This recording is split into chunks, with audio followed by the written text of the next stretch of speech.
Okay, we got to cover the patch notes here, guys. I was looking for another video. We don't have time for that. Let's see.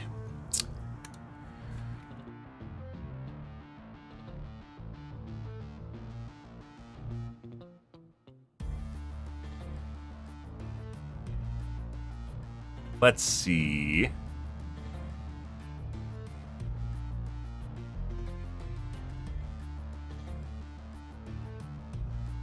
Charles here to talk to us. Oh, there's also a UAP thing. There's also a UAP thing that's happening right now. Google Cloud text. Or they're expressing disinterest. I read an article on that. Congress, UAP, frontaled.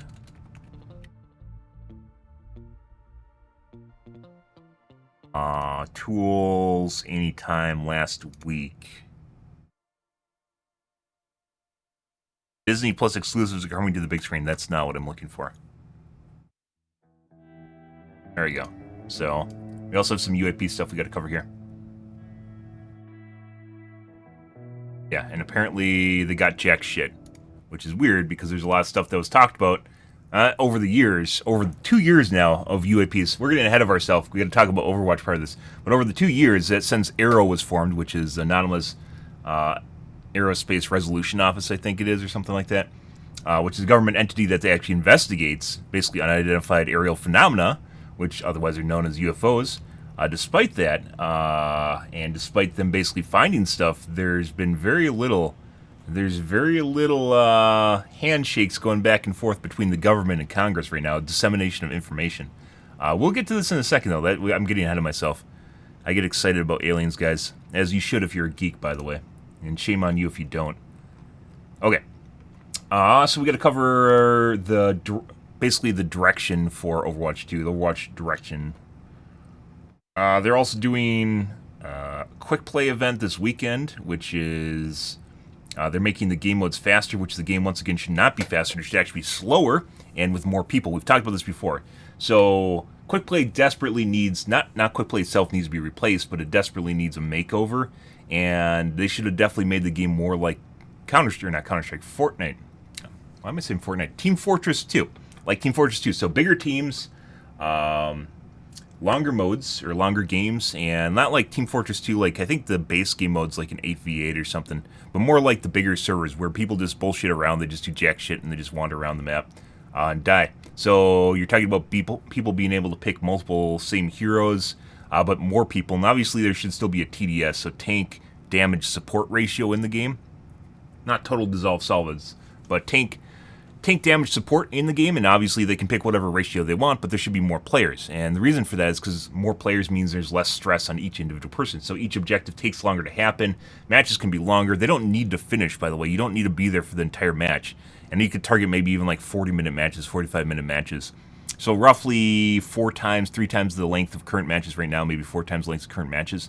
But once again, people don't need to finish. Rather, it's just something where they can join it and fuck around and enjoy themselves, right? So something where you might not finish a match, but it doesn't really matter at the end of the day. Not really. And will you enjoy yourself? Sure. You know, you can just fuck around. And in the case of Team Fortress 2, you have a lot of people that just, just don't do anything, right? They're just randos on the map somewhere that die over and over again. And it really doesn't matter because there's like 20 people in the match on each team, or 12, depending on the size of the server you're picking. Custom servers are pretty big. But it takes a lot less stress off each individual player. Instead, they're going the opposite direction, which is they're speeding things up. And I guarantee you this is not going to be fun. I haven't played any games tonight, but I'm sure it's not going to be fun because games right now are literally like 10 to 15 minutes. And can you imagine a game that's like 5 minutes long? Why the fuck would you even want to play that? I don't really know. We'll see how long they take, but yeah, some matches can even be like 8 minutes long. So the whole idea of speeding up matches, which is, we barely cover this, which is this right here.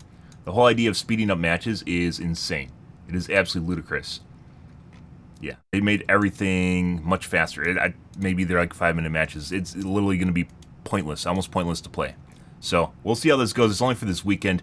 I guarantee you the feedback's not going to be pretty. I don't even need to play it to understand that. So for you to enjoy something, you actually have to get into the mood of the game itself, right? Like, you have to be in there long enough to actually enjoy it.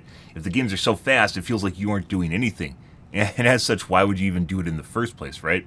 In the case of Team Fortress 2 length matches with custom servers where they're like, 12v12s or whatever, and it doesn't need to be 12v12 in Overwatch 2, by the way. They could do 10v10s or 8v8s or something a lot larger than we have right now, right? In the case of Overwatch 2, you can put more people on there, and it's actually just going to be, you'll fuck around and do whatever and just enjoy it. Yeah, I mean, there's idle servers for TF2, so you might be thinking of something else, but I'm pretty sure they still exist. I haven't played TF2 in forever, but idle servers were 100% a thing. Where you just sit there and wait for hats, sure. I think, unrelated to hat farming, by the way. What we're talking about is the actual gameplay, unrelated to hat farming. Anyways. Let's take a look at this. I need to engage my brain. I'm operating on almost no sleep if you guys can't tell right now. Let's take a peek. Hello everyone, and happy 2024. We're at the start of the new year. I thought it would be a great idea to talk about our view of 2024. This director's take will be one part of a series where we frame up the year according to a set of values we're using to develop the game. These values translate into goals and you're just going to tell us what's on the roadmap? There's a lot of different things coming up this year that I want to share, so think of this as the first in a series of topics to cover. Yeah?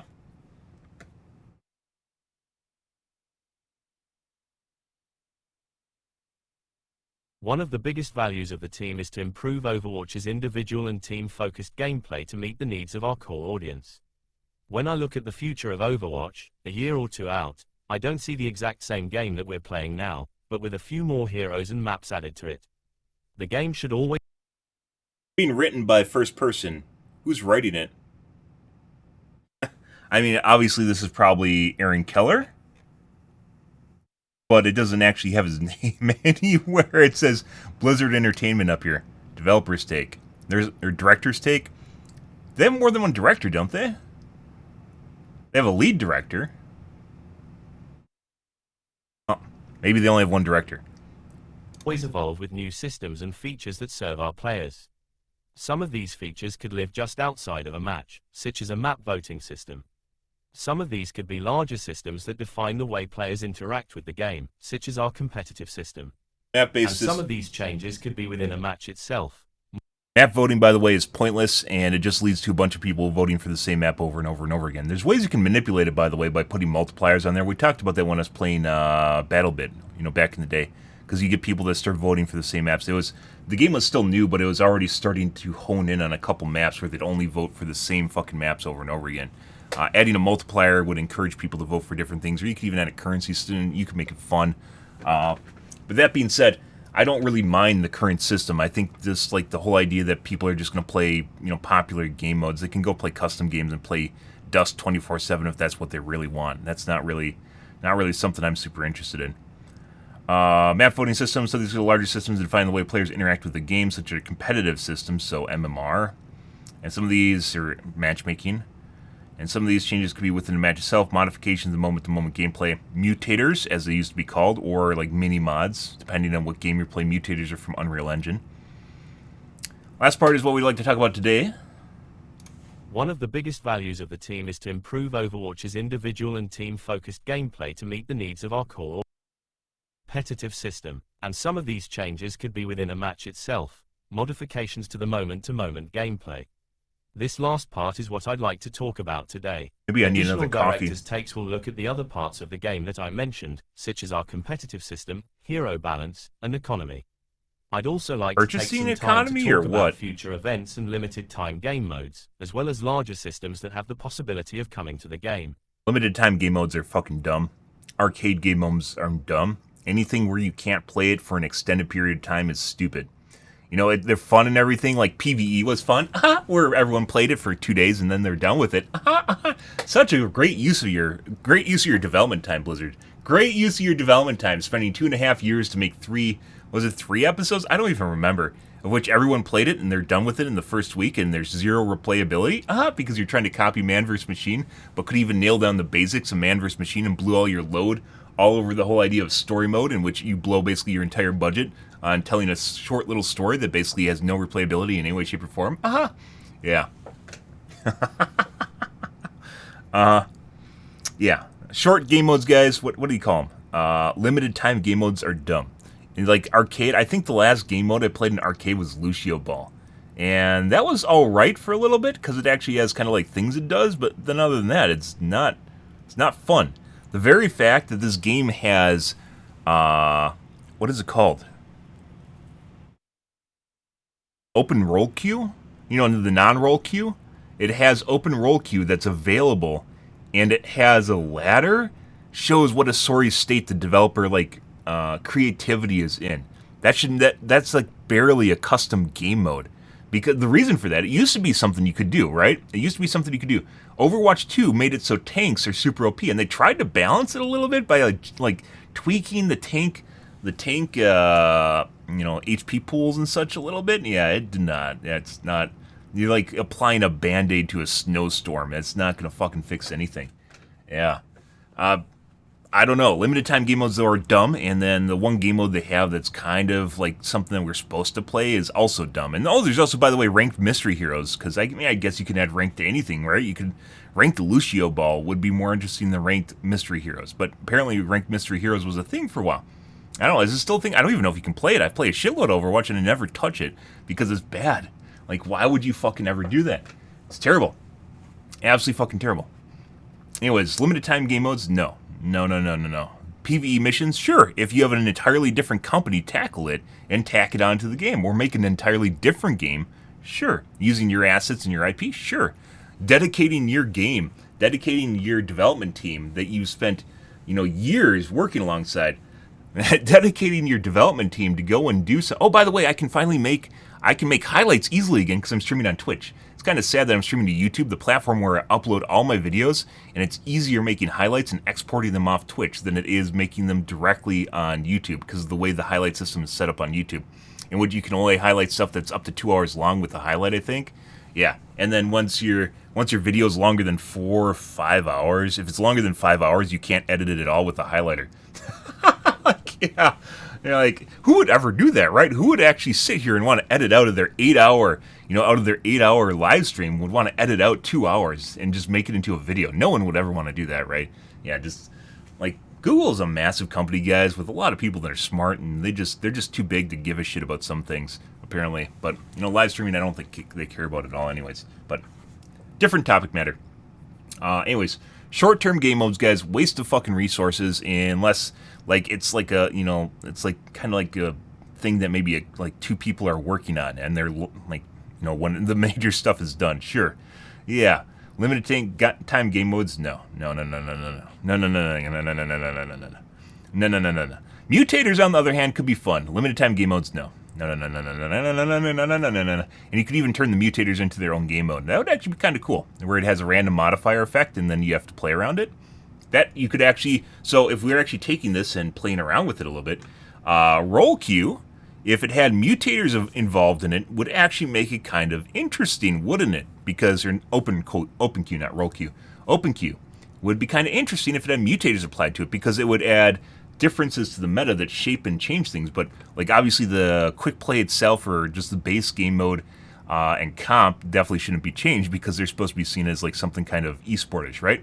But you could totally take roll queue, or open queue, I keep calling it roll queue, take open queue and massage it a little bit into something that's more than the shit show it currently is. Yeah, sure. Mutators are a good idea. I mean, mutators have been around for decades at this point. What did he call them? Modifications to the moment-to-moment gameplay. Like mutators. Mutators, guys. They don't want to call them mutators, because then it seems like they're copying someone. Blizzard doesn't copy anyone. They do it uniquely themselves. It's like written into the core ideology of their company. It's like World of Warcraft takes 5 years to add something that's a mod. Something that's an add-on to their game. It takes them 5 years to add it, and then they have to tweak it slightly to make it their own thing. And sometimes there's some things that are so simple that they can't tweak it, and as such, they just make an inferior system, because obviously they have to do their own thing anyways, right? Anyways, let's see what Aaron Keller, let's see what Aaron Keller is talking about here. I'm getting ahead of myself here. Maybe he has something bigger to go on here. Limited time game modes. Wasted time. Arcade is limited time game modes. So, let's get into Overwatch gameplay. You probably could even see the amount of people that play fucking arcade as opposed to quick play game mode and I bet, guys, just like Heroes of the Storm, I bet quick play absolutely dwarfs competitive in the amount of people that play it. Absolutely dwarfs it. It's probably maybe 4 or 5 times as many people are playing quick play as comp. Just if I had to pull a random number, like right out of my asshole, I'd probably say 4 or 5 times as many people play quick play in Overwatch. Starting with the obvious, based on Overwatch queue times and what I've seen. team-based, So hero-based, multiplayer competitive shooter. Heroes, maps, and game modes are all designed to require. What? I swear to God. So I tweeted at Aaron Keller earlier this year. I stopped going on Twitter as kind of a day-to-day thing because it was consuming too much of my time. I did enjoy some of the frisky conversations, fiery, burning conversations I had on there. Some very objectionable and some controversial conversations I had on there with a lot of people that seem to know what they're talking about, but that's what actually makes it fun, because it's just it is where you can go and literally have a hands-off conversation where you generally don't need to worry about people just moderating you constantly. Pretty much everything's a fucking nanny state now. You can't argue in Overwatch, which is why you don't even talk to people. You can't argue in Overwatch. You can't argue in World of Warcraft. Discord servers are heavily moderated, and forums are heavily moderated for the most part, because you got your own your clans or hierarchy of moderators that just sit there and give each other hand jobs and try to, they have so much power, they gotta do something with it, right? Yeah.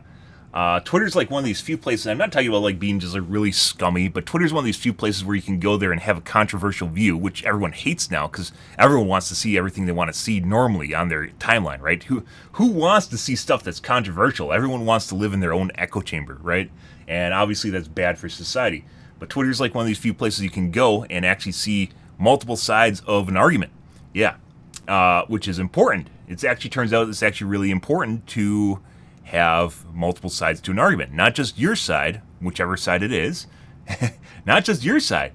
But multiple sides are important to an argument or a topic matter. Not just what you think is right, and then you want to see a bunch of people that also think what you think is right, because you're living in a tailored, curated feed that is literally just surrounded by people that you like, which means that all your content is going to be stuff that you like, and all of a sudden you think you are this divine entity in which no one else is objecting to it, because obviously your timeline is just filled with stuff that you want to see. No one's objecting to it, but at the same time you're like, oh yeah, and then occasionally you'll see this one guy, this one post that says something different than your timeline. You're like, that's not upvoted. What is this guy doing? He's a horrible person. He's a horrible fucking person. But you don't actually realize that because your timeline's tailored, you are like a small subsection of a much bigger population, right? An absolutely small section of a much bigger population. And people don't, like the hive mind can't think properly when it's all segmented off from itself. So at the very least, the hive mind can now like argue with itself, right? And that's actually important. Where the hive mind AI that people are now becoming, which is Twitter, can argue with itself. And prior to Elon Musk taking over, prior to people, thinking the world's ending because he took over, right? Yeah, and doing everything to discredit him, it was literally an echo chamber. It's prior to him taking over, I never visited that website, like ever. I just posted my going live and occasionally a tweet. That was it. It wasn't until he took over and my timeline was filled with a bunch of opinions that don't always agree with each other, and the fact that you can also find other people that will agree with you in an echo chamber meant that it changed. Good morning, Smokey, by the way. It changed the whole thing. And yeah, I wouldn't say he saved the world, but Elon Musk, billionaires, guys, are black holes. They absorb wealth and they give almost nothing back. And a lot of people need to see them that way. They are a pox on society. And I'm not saying that like rich people can't be rich. You can be a millionaire and be rich as far as most people are concerned, but billionaires they just like suck it all up, and they hold on to this wealth and they put it into their projects that you'll never see while the rest of society starves, right? That's the way it goes. And you can think whatever you want, and I'm not saying you can't be rich anymore, but billionaires are beyond rich. But as far as billionaires go, there's only a couple billionaires. We're way off topic, by the way. There's only a couple billionaires that are actually interesting or do things that are interesting. And Musk is basically really the only one. Because, let's see, Starlink, SpaceX, and Tesla. Yeah, it doesn't even matter that he has like the boring company that's like, bankrupt or whatever. What literally matters is the fact he's making spaceflight accessible and cheap to companies that needed to get to space in the first place, putting aside he's, he's literally going to Mars. I'm pretty sure he's actually just going to Mars. And we haven't seen anything capable of the Saturn V up until Spaceship. And in terms of lifting capacity, Saturn V's, guys, people don't realize this. If you live in the U.S., we're segueing off of segueing into a sidebar here, guys, but if you've ever been to the Kennedy Space Center and you've seen the Saturn V sitting out there, it's literally a fucking skyscraper. Like, you don't it's not literally a skyscraper. It's figuratively literally a skyscraper. It's like, what? It's how many stories? Like 40 stories tall. It's insanely huge. It lifted a space station to space.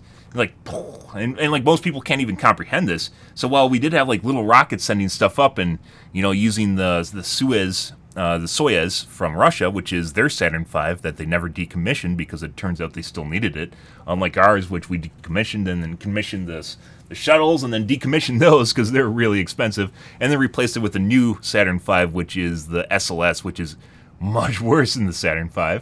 Yeah.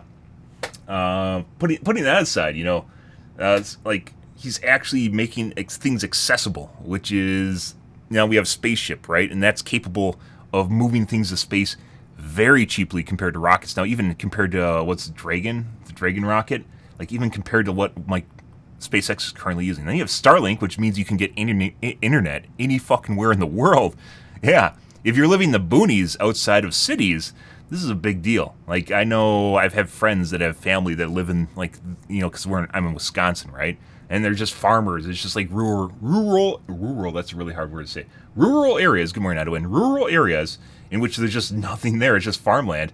And they have no options. They're like fucking using maybe DSL if they're lucky, but dial-up and maybe cell phone service. Yeah. Getting internet fucking anywhere. You can be in the Antarctic internet.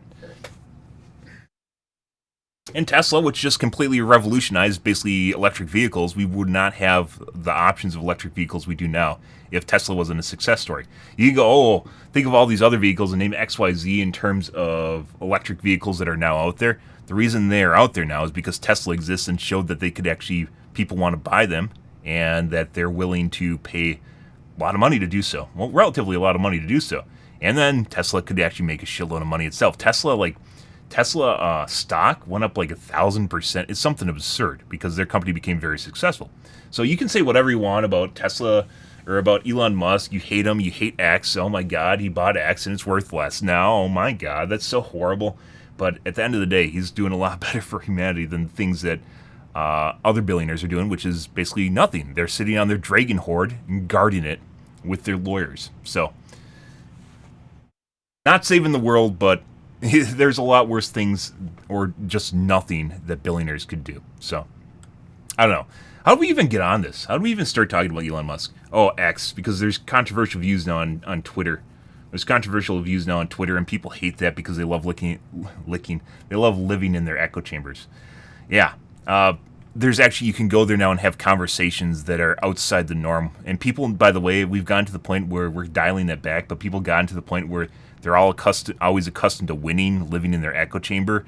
People can't tolerate other ideologies anymore. They can only tolerate their own, which is why Congress is getting further and further apart in terms of things they're agreeing on. Everything's becoming, this Republican and Democrats are becoming further and further apart where they can't agree on things in between because they're catering and pandering to the demographics that they're serving, which are people that are super idealistic and they don't want to compromise on anything. Yeah. What about orbits? You mean Antarctic doesn't actually get coverage? Really? Are you going to make me Google this? We aren't even talking about this. Are you going to make me Google this? I'm going to Google this, Smokey. I can check. I have the internet. I can literally check. Does Starlink have coverage in Antarctica? 2023. 2024.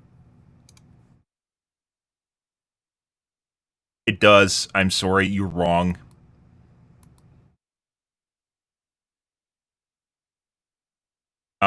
In January 2023, they now have access in Antarctica because of the laser additions.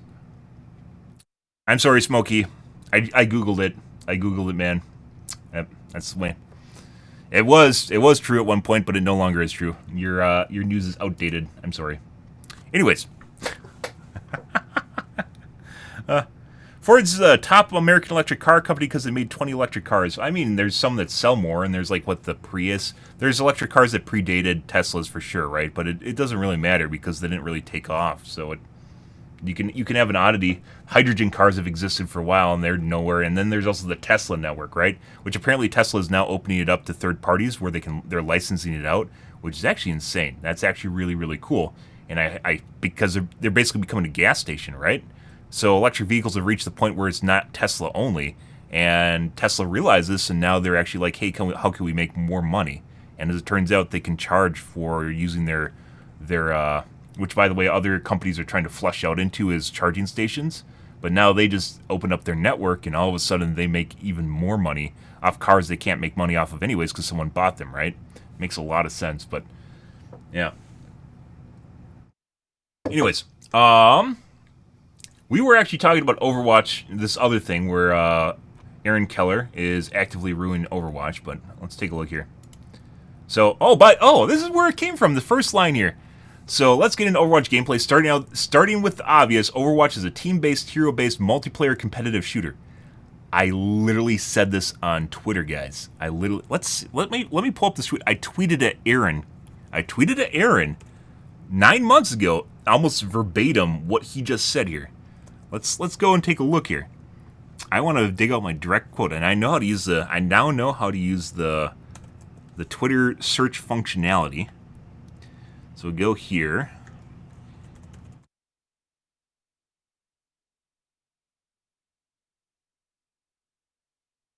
I also love Twitter because it puts it in stone when you say it.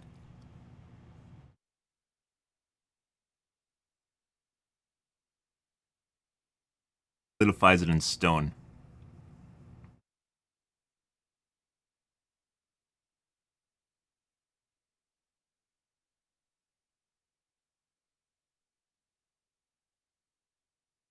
June.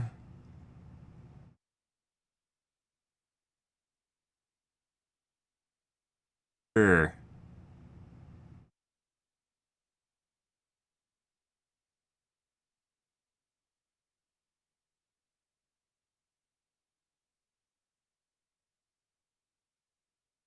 I gotta do that. I told you so, guys.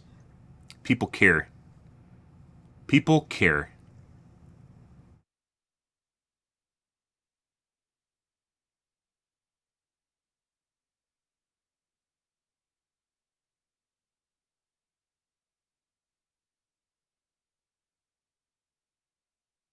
Maybe I tweeted at him. What is this handle?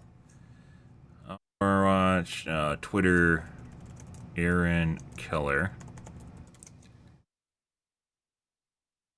Aaron.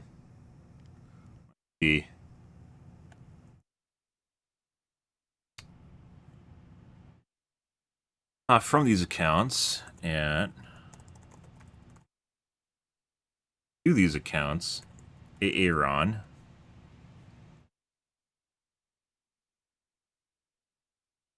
Keller.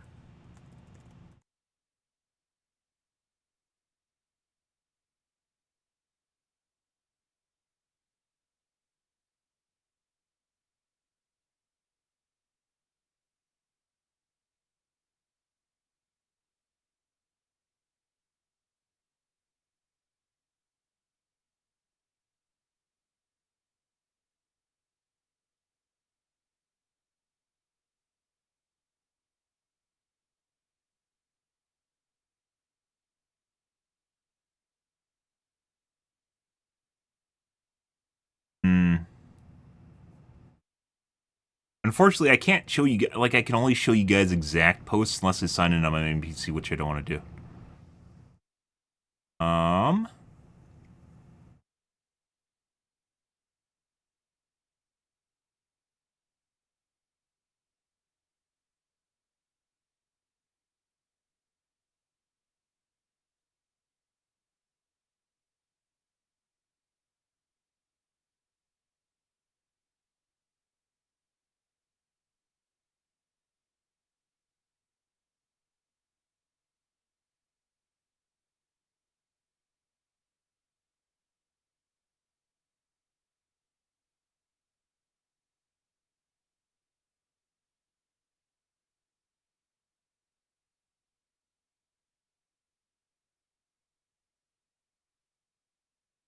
One moment, please.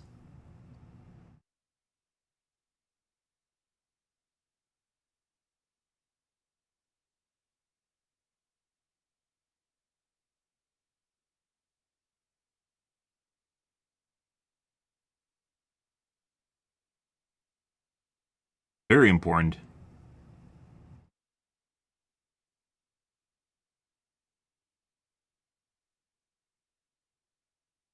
Well, there's this one.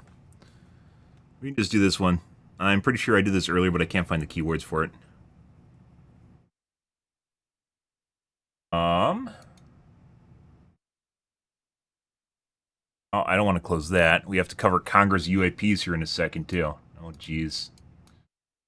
Jeez. Oh, jeez. Oh, jeez.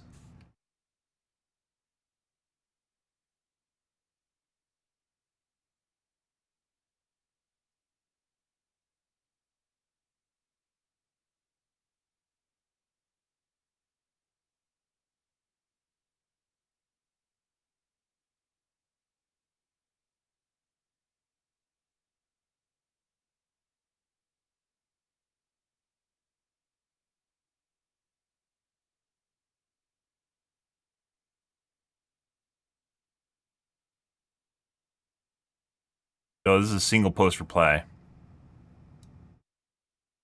As to be expected, something about the dev. This is back in June. Or August, excuse me. I have some from June. As to be expected, something about the dev team wasting time on a telltale hack job in a highly competitive esports shooter when people just want better PvP. People are quite sour about the 4 years of development that just turned to push and 3 new heroes, which was in response to the negative reviews on Steam. There we go. Yeah, and by the way, I was corrected on Twitter where people mentioned that Twitter community notes existed prior to Elon Musk taking over. They were in beta apparently since 2019. Do you know how many times I saw community notes on Twitter prior to Elon Musk taking over, guys? Do you have any idea how many times I saw community notes on Twitter prior to Elon Musk taking over? 0 times. I have never saw a single fucking community note prior to Elon Musk taking over once again, because if you live in this nice little bubble, of echo chamber, you know, you're just sitting in your lukewarm bathwater, not really happy but not really hating things, looking at your cat videos in between your politically charged posts that all just say the same things that you want to hear. You're living in it. Yeah, imagine if your politically charged ideological posts got community noted. Oh my god, I am looking at fucking Kitty sitting in my bathwater, just taking a nice soak here, and then all of a sudden someone community notes something I don't like, or something I like. What's going on here? You can't do that. Yeah. And which is why you never saw community notes, because they actively actually distract you from stuff that just keeps you on the website. Which is why community notes exist, because they're actually supposed to add context, which I try to add to conversations, but it's a way of crowdsourcing it. You saw them all over your timeline. So prior to, August in 2022, you saw community notes everywhere? I never saw them. I never saw them, Smokey. But I guess I was told that they existed, that the system existed, but when you argue with people on Twitter, guys, if you're wrong, you'll get a lot of people that say you're wrong. And you can kind of judge, within reason, you can kind of judge based on what's being said and what's being talked about of, just trust, bro, and not a lot of people are backing them up, unless they really hate you. If you're in a really politically charged area, so let's say you go into someone's echo chamber, and the amount of people that are very, like in an extreme edge case, whatever area you're in, the amount of people that are going to say you're wrong is absolutely mind-boggling, right? But it depends on where you are in Twitter and what echo chamber you're in is going to determine how things are different.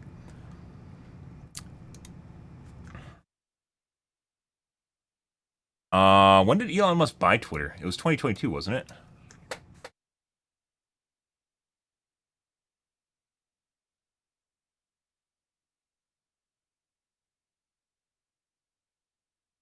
No, so the talks were in, he was doing stuff in August 2021 and bought it in 2022. And it's finally concluded in October 2022.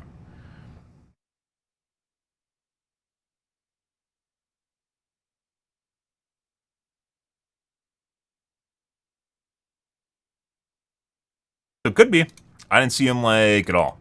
I never fucking saw them. Anyways.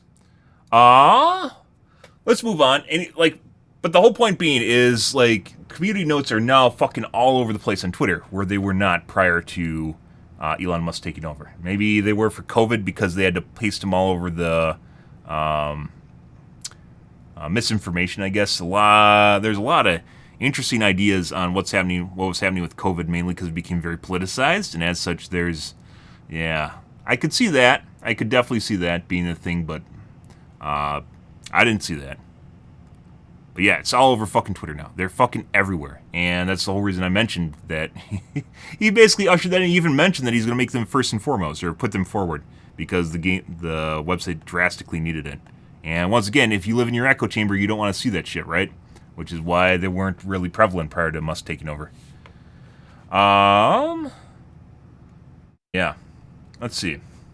So, anyways, almost verbatim copy of... I mentioned a couple different times. I don't think I can show you the search history, but my username and then esports shooter brings up like 7 results. Yeah, and then prior to it, I tweeted at Keller in May last year about basically what was going on in the game. It was in response to, I think, a Kotaku post, though. So there's like a Kotaku post where I posted the main thing, and then I actually tweeted at him because the Kotaku post was just a repost of Twitter, of his tweet. Anyways. But this is basically, literally pointed out that when you make a PvE experience for a PvP video game, yeah, you're kind of missing the whole point of the audience, you know? Like, is like you a bot or something? Because this is exactly what I was saying and ridiculing him for back in June. Well, May to June. Last year. So stating the obvious, well, apparently we need to state the obvious, guys. So, let's get into Overwatch gameplay. Starting with the obvious, by the way. Overwatch is a team-based, hero-based, multiplayer competitive shooter. Heroes, maps and game modes are all designed to require teams to work together in order to successfully win a match. When a team works together, each player using their hero to their fullest potential while relying on each other to execute a strategy, the game feels magical. There's really no other FPS like it. However, when this isn't happening and players are all working on their own, the game is far from magical and can become frustrating. The reliance on teammates can simultaneously be one of the best and worst attributes of our game. Why does it feel like he's just observing something? Why does it feel like that's literally just an observation of the game? Like, there wasn't actually, like, a direction. He's just stating what the game is, like, just to himself. It almost feels like he's trying to convince himself that that's what it is. Very weird. We want to improve this. We want to improve this by looking at the game through the lens of teamwork, and make it easier for players to be part of the team while also lessening some of the pain when it's not happening. Yeah. In fact, a lot of our goals for improving the core game stem from looking at Overwatch as a whole, improving the parts of the game that are working and finding fixes for the parts that negatively affect the experience. I mean, it is a highly competitive team-based shooter, so yeah. Highly competitive esports team-based shooter. I'm not sure where this is going, guys. Ping system, sure. That's nothing to do with not wanting to work together with your teammates. That's not wanting to use voice comms. We've already implemented some features to align with this. The ping system and the newer spawn together system both encourage team play. For those who don't know, the spawn together system adjusts individual players' respawn times so they respawn with teammates more often. This system will... Honestly, people should have... That should be a skill set that people possess, by the way. And I did notice that. I thought he was talking about the moving the spawn around. I have noticed that. But you as a player should be competent enough to know when you are out of sync with your team and wait. That's actually a thing. And just like in MOBAs, where you're out of sync with your team, you should be... Like, you shouldn't get a handheld through that. That should be your personal responsibility. The game can do a lot of things for you, but just having you spawn early doesn't mean that... It's by the way, that's to stop trickling. That is 100% to stop trickling, where you have low-level players that literally just keep running back in and over and over and over again. That's where it's important to use voice comms and say, hold position, or use the ping where it's like defend or group up. I used to use group up all the fucking time. I don't need to do it so much anymore because we got coddling, but once again, yeah. I really think that's something the team should do because I'd say it's a skill, right? That's something you learn over time and something you should be capable of doing as an individual, is seeing when you are feeding and when you should actually or you're just trickling in and dying, and when you should actually just wait for the rest of your team to regroup. We've already implemented some features to align with this. The ping system and the newer spawn together system both encourage team play. For those who don't know, the spawn together system adjusts individual players' respawn times so they respawn with teammates more often. This system will get a tuning pass in Season 9 to make the effect more prominent. But we're talking about... Oh, please! Come on, Blizzard! What the fuck? It's already pretty spot on unless you're really out of sync. Other features that will make it easier for players to work together as a team. Party frames is one of these. These are the on-screen player health indicators that we use for our PvE events. Arena frames, so arena health bars. So if you play an MMO, for instance, if you play an MMO, it gives you little status things on the side of your screen. I mean, this is something people have talked about for years, but I've always considered it to be part of the game and basically game knowledge, where you actually figure out where people are. And the whole audio cues things they added after Overwatch 2 launch, in addition to being able to look at the scoreboard and see when people are dead, it's kind of already built into the game. I mean, to be fair, it would help, but you have to pick and choose what you're giving to people and why you're giving it to them, right? So they chose not to add that. Can you add that? Sure. Yeah. We've already implemented some features to align Good. with this. The ping system and the newer spawn together system both encourage team play. For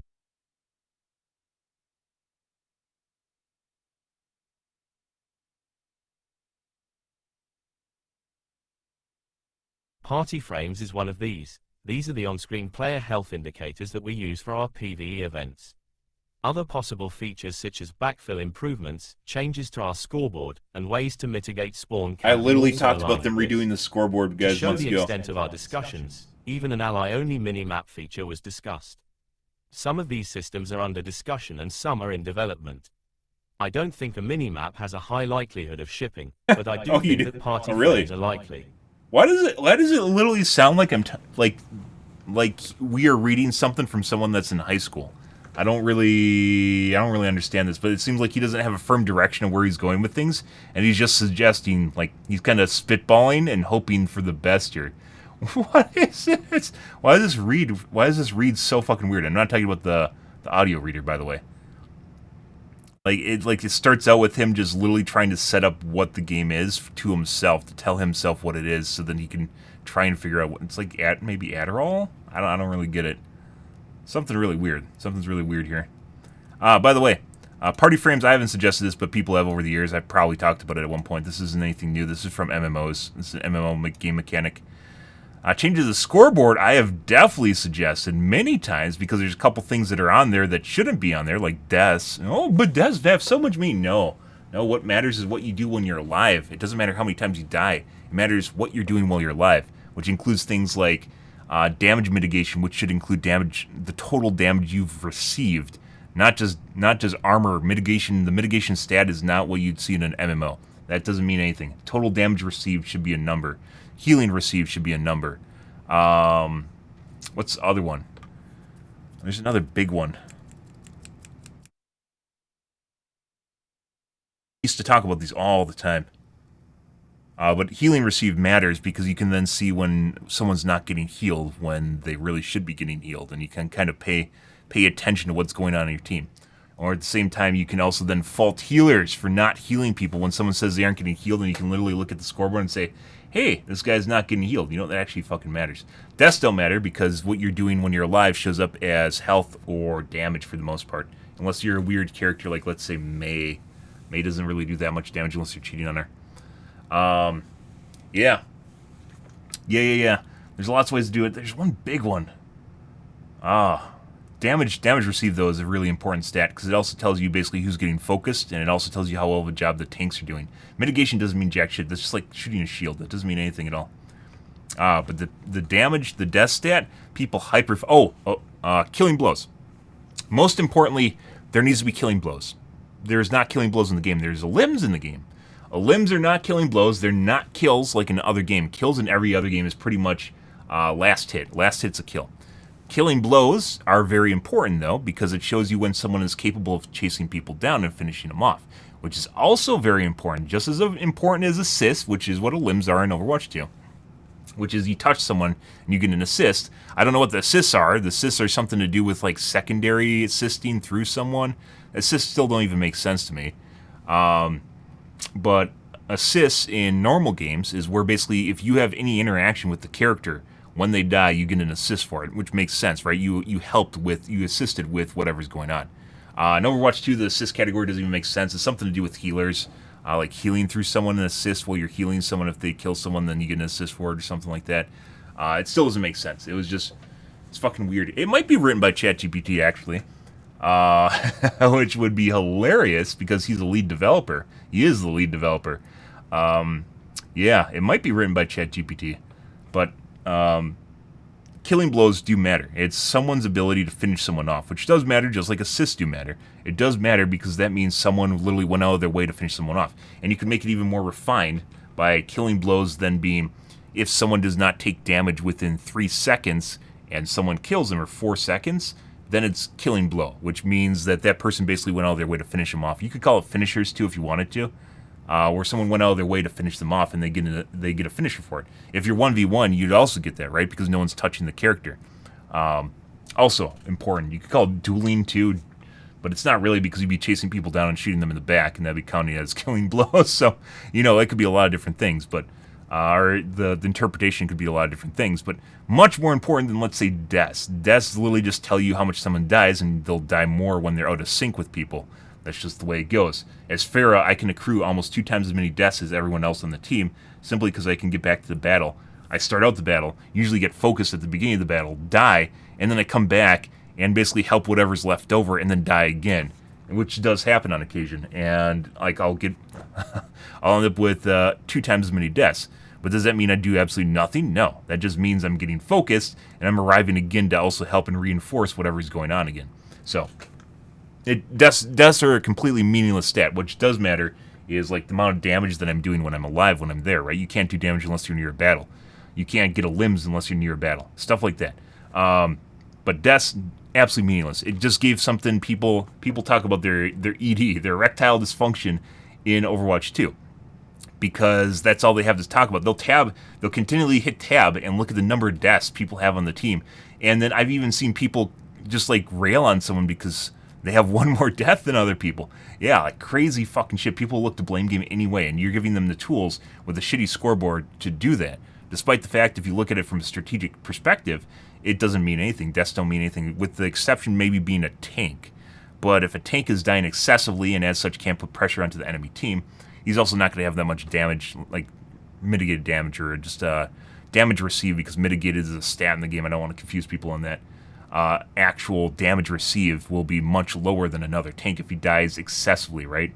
Where otherwise he'll be able to soak a lot of damage, either through shielding, through armor effects, which mitigation would include, by the way. Total damage received would include mitigated damage as well, as opposed to other tanks. Then you'd be able to figure it out. But deaths itself is not a meaningful stat, which, by the way, I've discussed already. It's almost like he went through my Twitter posts, guys. Anyways.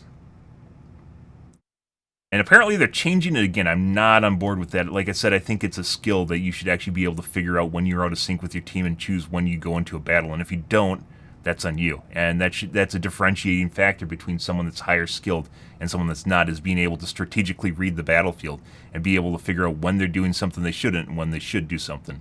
That's part of being a good player, right? The chat frames, or what do they call them? Party frames. So the MMO layout where you have arena frames. I guess you can do that. I don't think it's really that important. It would be nicer if you could see your buffs and debuffs on your character better. That'd be neat. But they haven't done that because that's a MOBA element, right? They haven't done that. Or see buffs and debuffs on other people better. They aren't adding a minimap only feature. I don't think minimap has a high likelihood of shipping. Yeah, no shit. Because there's already a minimap in the game. You look around and you can see people through walls. Assuming you're actually doing that, which you should be, because you have Once again, the game by default should have player, like, ally lines on. It should just have that on by default. I don't know why it's not. Or maybe it is now, because I turned it on years ago, and maybe it's just always on now. Yeah. Party frames are likely, sure, if they want to change it up and spice it up a bit. But I don't think that's going to matter much. It's our hope that staying closer to your teammates and having more information on what they're doing will help encourage team play. But what happens when your team is not working well together? We definitely want to make this a little less frustrating. We've talked about the new competitive system coming to Season 9, but there's a massive set of gameplay and balance changes coming to that season, as well. Many of those changes are aimed at reducing damage spikes in combat. What? I won't get into all of What? Many of those changes are aimed at reducing damage spikes in combat. So, what is going on here, guys? Overwatch 2 has insanely out of control healing right now. Healers are insanely OP. That's why everyone queues for them and why they have longer queues. Not tanks. It's because healing is insanely OP, especially because a lot of them are also damage dealers at the same time. They aren't Zen. It's not Zen anymore where you trade off healing for damage. You can do both with like a BAP or an Alari, right? Or Moira. Although Moira has more downsides than either BAP or Alari at this point. Or Kiriko. Yeah, where you can literally just sit in 1v1 and just constantly throw for headshots, and if you get a headshot, you basically get a kill, and if you don't, then you just bong and then you teleport out. Yeah. Yeah, why? The one thing that actually kills people are the damage spikes, and it's not just Widow, it's being able to damage people down before the healers can look and heal them up. If you don't do that, it's just a slogfest. It's just an absolute slogfest. Ah, crazy guy. Bye, crazy guy. It's an absolute slogfest. It would be absolutely horrible. It would be literally fucking horrible for the game to slow down in terms of being able to kill people, because you already have problems killing people if you're in close quarters.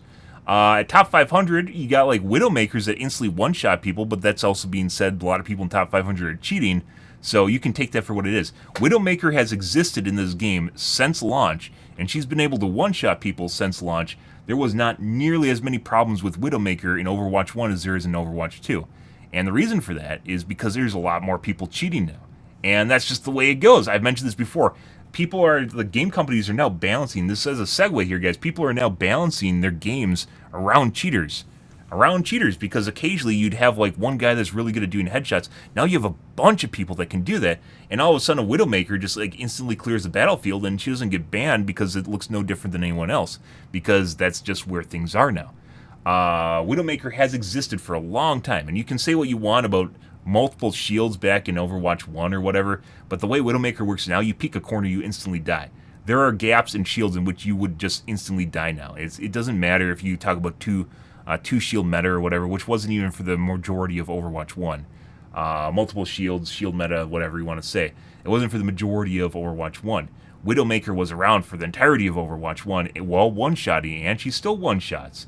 And it wasn't nearly as bad now, because once again, it is about cheating. It's not specifically about game balance.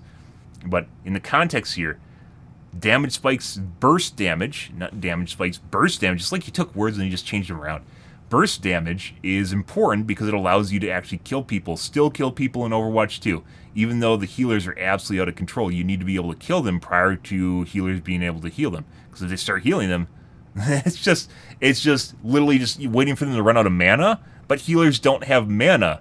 So this isn't even as bad, or this is worse than where things were in Burning Crusade and Overwatch, or in World of Warcraft, not Overwatch, in World of Warcraft Burning Crusade, where you had to wait for healers to run out and either run Mortal Strike, which is a biotic grenade, by the way. You had to run Mortal Strike, or you had to run a drain build, like on the Hunters, where you could drain mana, because you literally have to fucking wait for them to run out of mana.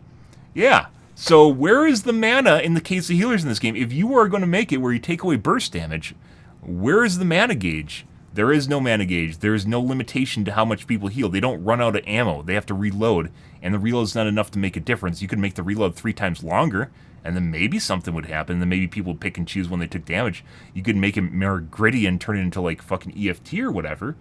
But in terms of like overall gameplay, where is this going to take you, Keller? What are you suggesting here? I won't get into all of it here. That means he doesn't know what he's doing, by the way. Reducing damage spikes in combat. Yeah, that's not with the way healers are. In maybe they're gonna be adjusted. Maybe I'm getting ahead of myself. Maybe they're just gonna adjust the healers and reduce overall healing as such to make it seem as though, you know, like damage is then going to be more meaningful, right? It's a resource. Damage is a resource.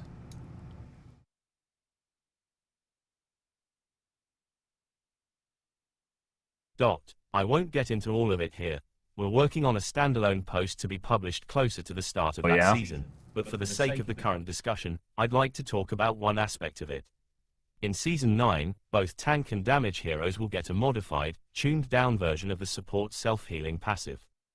So, I mean, why is it tuned down? Why do healers need more self-heal than everyone else? Is actually a better question here. I'm going to go there. Healers are already overtuned or overpowered as shit. So why does everyone else get a shittier version of healing? Because then healers wouldn't be able to damage them down as effectively as people can as they can now because they can't heal themselves, or there's more resistance to being damaged down, which is self-heal, which is what damage dealers and tanks have to deal with right now. Yeah? I won't get into all of it here. We're working on a standalone post to be published closer to the start of that season, but for the sake of the current discussion, I'd like to talk about one aspect of it.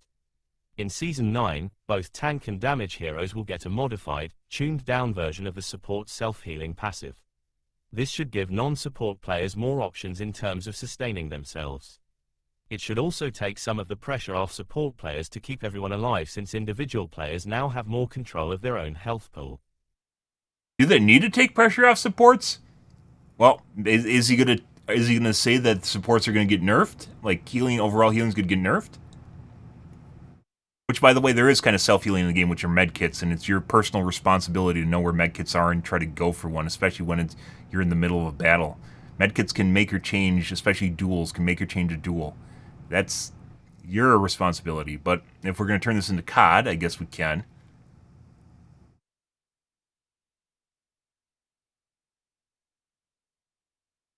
It should also take some of the pressure off support players to keep everyone alive, since individual players now have more control of their own health pool. Feels like there should be more paragraphs here, by the way. There is a constant tug of war between the power of a team and the power of an individual hero or player. A change like this shifts the balance a tank? a bit. This is something that we are constantly evaluating. We still want Overwatch to be defined by team strategy and mechanics, but we feel this can be pulled back a bit now and possibly more in the future. What?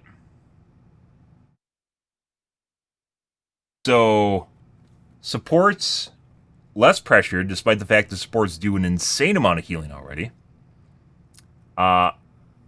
They're giving them a self-heal, which is already in the game in the form of medkits, which healers already still have and they shouldn't have, personally. I personally think they should not have self-heal, or it should be tuned down a bit, so it's more of an out-of-combat something rather than something where Mercy hasn't gotten hit for, 2 seconds, and all of a sudden she starts regenerating her health when you're still actively trying to kill her, because Mercies are fucking insane when they know how to use their movement abilities. Yeah. So they aren't nerfing damage healing. They aren't nerfing healing.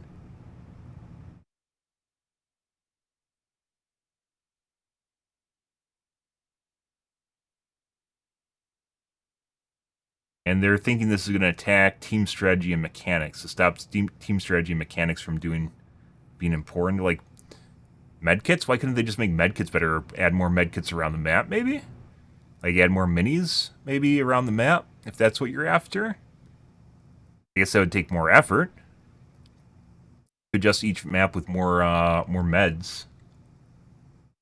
Already, the self-healing was already medkits, and playing around medkits was important.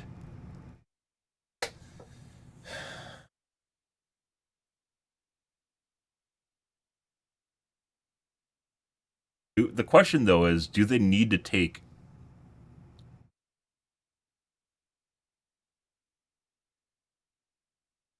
pressure off of healers?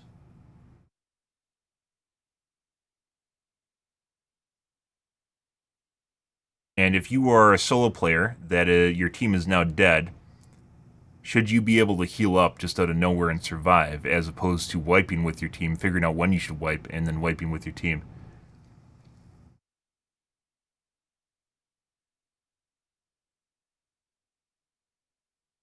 I don't think it's actually going to matter that much.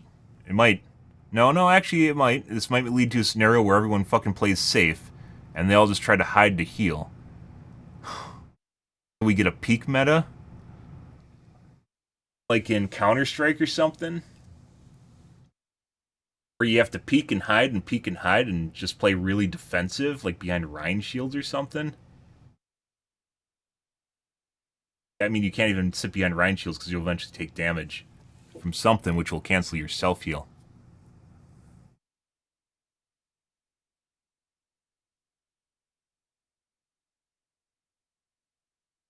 Why? Like, I actually, at the end of this, we still want, the end of this, the explanation of why they're doing this is we still want Overwatch to be defined by team strategy mechanics, but we feel this can be pulled back a bit and possibly more into the future. But why?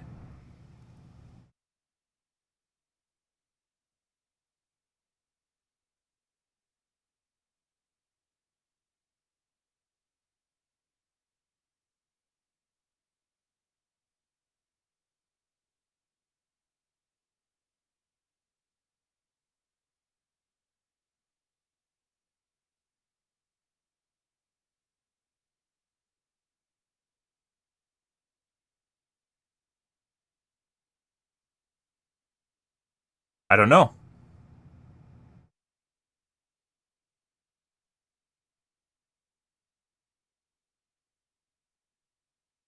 The why as to doing this, besides just changing something for the sake of changing something, which isn't always bad, by the way, because shifts in meta make games feel less stale. But I don't think buffing healers, like, kind of adjacently buffing healers, not necessarily directly buffing healers, is where you want to go with things. Ah, okay, well, there's that.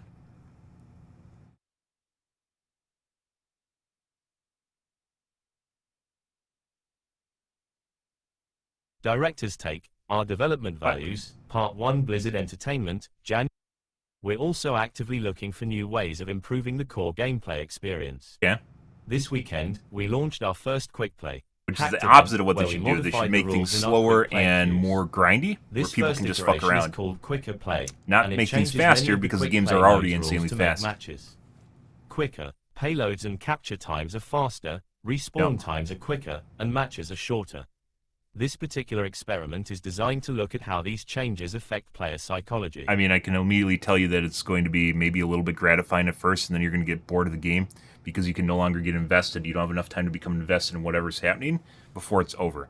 And the games are just going to feel derpy as shit. We haven't played one tonight, but that's what I'm hypothesizing is the way things are going to go. And people are going to fucking... They maybe aren't going to hate it. They'll be like, oh, this is kind of fun because the game's over. This is not... this is my personal opinion, is to limit toxicity because you're in the game for so little amount of time that you can't actually form an opinion on what's going wrong before the game's fucking over. Yeah, that's not exactly where I envision people want things to go, because then they'll realize they actually don't care and just stop playing the game because it's not actually... if you can't get invested in what's happening around you, you don't enjoy it as much. It's just the way it goes. No. But they're doing it. For instance, if a player spends less time waiting to respawn, will getting eliminated instant gratification by an opponent be less frustrating? If matches are shorter, will each loss have the same sting that it currently does? Yep, limit toxicity. There are also other out-of-game benefits that could come from this event, such as quicker matchmaking and quicker challenge completion. Yeah. Based on the reception, but if you don't care about the matches, does it even matter? The team might use the feedback toward improving the game. That's what these quick play, hacked events are designed to do: quicken the feedback loop and allow for at least they got the buzzword, they got the name figured out. In fact, we have one more coming later in Season 8. You can learn more about quick play, hacked here. Yeah, we didn't really completely cover it because it's just going to make the game modes insanely fast, and that's pretty much it. And there isn't really much to say besides that, and figure out how it feels, and which is probably going to be terrible, but that's the way it's going to go. And yeah, it will probably limit toxicity because people are going to become less invested in what they're doing and have less time to figure it out. and then the game's going to be over before they even know what's going on. And then they're going to realize they don't actually really even care about the game because they aren't invested in it anymore, and then they're just going to stop playing the game. Not where you want to go with things. In the case what I suggested with quick play, by making matches longer, aka TF2, you end up in a scenario in which people enjoy it because they don't need. There's less personal responsibility. The less them dying means less, which is what happened in 6v6, right? Where when one person dies, it actually means less to the entire team. The bigger the teams get, the less one person actually matters. Unless it's just like you have 10 people on a team and one's a tank, then they're going to matter more, as is the case with Overwatch 2 currently with the 5v5, where you have one tank, right?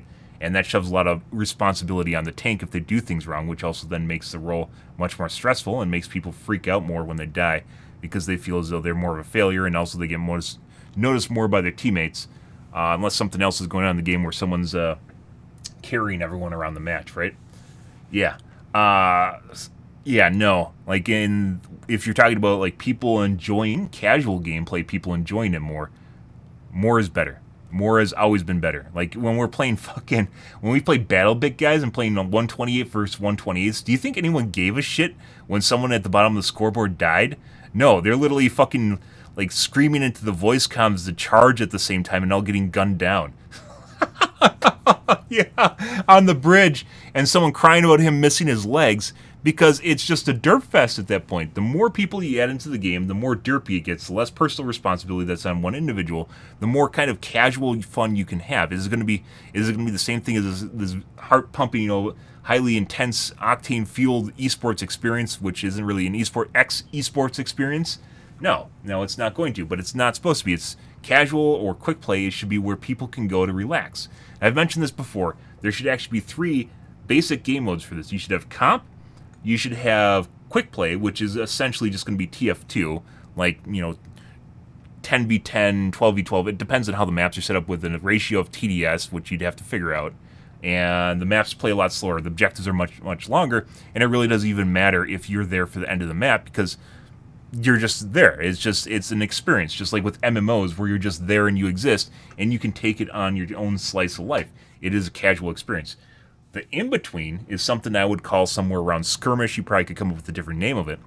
But it basically means that you can play essentially a competitive game with less points, so like a quarter of the point total. So you losing a match, assuming once again that there's a weighted scoring system, right, for ELO. When you losing a match, which there is, by the way, you losing a match would mean your losses would be worth less and your wins will be worth less as well. So you moving up and down on this little bar would happen less and less. The fun thing about that is it's less stressful than competitive, and at the same time you can kind of try out things you can't in competitive, but you're still in a competitive environment. The way quick play currently works is it's like a shitty version of comp where it doesn't have exactly the same rules as competitive, right? So it's a shorter experience, but it still has the same competitiveness as competitive. So quick play doesn't really essentially do what it should, which is a casual gameplay experience. Which is why there should be a center game mode, which is basically like a tuned down version of comp, which is kind of what quick play is, but it's not because it still doesn't have the rule set. Like once again, and it doesn't have any rewards. So even if you try hard, you don't really get rewarded with it unless you care about your SBMM rating, which you can't see but does definitely exist as well, right? So in between, a third category between these 3 would make it so there's a lot of different interactions here. And I think a lot of people would play a skirmish mode in the center here. Not what skirmish is currently in the game. Skirmish in the game no one uses. But almost like the center mode here, in which it's a compromise between derpy shitness and extreme competitiveness. And I think a lot of people would choose that because it's comfortable in between, where they're already kind of burned out from competitive but still want to play competitively, which a lot of people do in quick play. So, oh, it's over, by the way. It's over, by the way. That's it for this week. We'll be back in a few more to talk about additional ways we're looking at improving Overwatch. Well, you just have to browse my post history, Keller. Thanks for reading and watching, and we'll see you in-game. Oh, you're watching my post history. Can already tell that. Hey, by the way, I do like this assertion at the beginning where he has to reassure everyone. Where is that?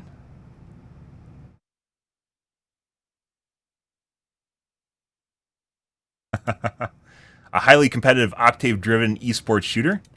Starting with the obvious, Partying. Overwatch is a team-based, hero-based, multiplayer competitive shooter. Hey, we figured it out. Where did PvE come from, Keller? I don't fucking know. Yeah, I don't know either. Why did PvE exist? It wasn't like it didn't even make sense. What they did there didn't make sense. It's like some COVID brain shit going on there. I don't know what they thought they were doing, but that was not Overwatch 2. It still is not Overwatch 2, and it's still nothing people play. Like, they played it for maybe a little bit, if they did it at all. Their friends told them it sucks, and they stopped playing it because it wasn't really, there's no replayability there anyways. So, like, yeah. Congratulations, you understood what Overwatch 1 was, which is where the game was, and then tried to make Overwatch 2, and now you're going back to Overwatch 1, so congratulations, Keller. Congratulations. Anyways, yeah, big takeaways here, guys. Self-heal is dumb. Self-heal is dumb because it means there's less pressure on the healers, and the healers are already insanely powerful. And it means the game's going to be more grindy and probably peaky, and both are not fun, especially for a MOBA, essentially a MOBA first-person shooter that Overwatch is. He kind of said that, but if it wasn't blatantly obvious, this is a MOBA first-person shooter, and I think that needs to be emphasized because you'll occasionally go into people's streams and they're like, why are there projectile heroes in the game, guys? They're so dumb. Oh my god, Junkrats are so dumb. I just died by a pipe bomb that shot around the corner. The Junkrat doesn't even know what he's doing. Junkrats are so dumb. Pharaohs are dumb. Pharaohs are so dumb with their rockets. The shooting rockets is so easy. I want to play Soldier 76. It's the fucking funnest character, and like literally people that should be playing Counter-Strike, and they for some reason think Overwatch should be Counter-Strike. I completely disagree. I hope they add more mechanical heroes like Doomfist or Genji. They add more mechanical heroes to the game that are change-up. There's a lot of spice in MOBAs, and after there's like a homogenization period at the end of Overwatch 1, in which all the OWL players wanted everything to be fucking Kovacs. Kovacs is not fun. Kovacs is fun if you're strung up on Adderall and you're literally there trying to shoot a pixel and want people to pat your back for doing so. Kovacs is not a fun game. If you want Kovacs, play Counter-Strike. Or if you want Kovacs with a little spice, you play Valorant. It's not fun. It's not fun, guys. Anyways, big takeaway here is self-healing's dumb. They're going to try changing other things. They might add mutators to the game, which could be cool, and they probably should add them to OpenQ right now because OpenQ is dumb. Keller figured out what Overwatch is, by the way. I think that's a big takeaway here is Keller finally figured out what Overwatch is so they can stop doing PvE.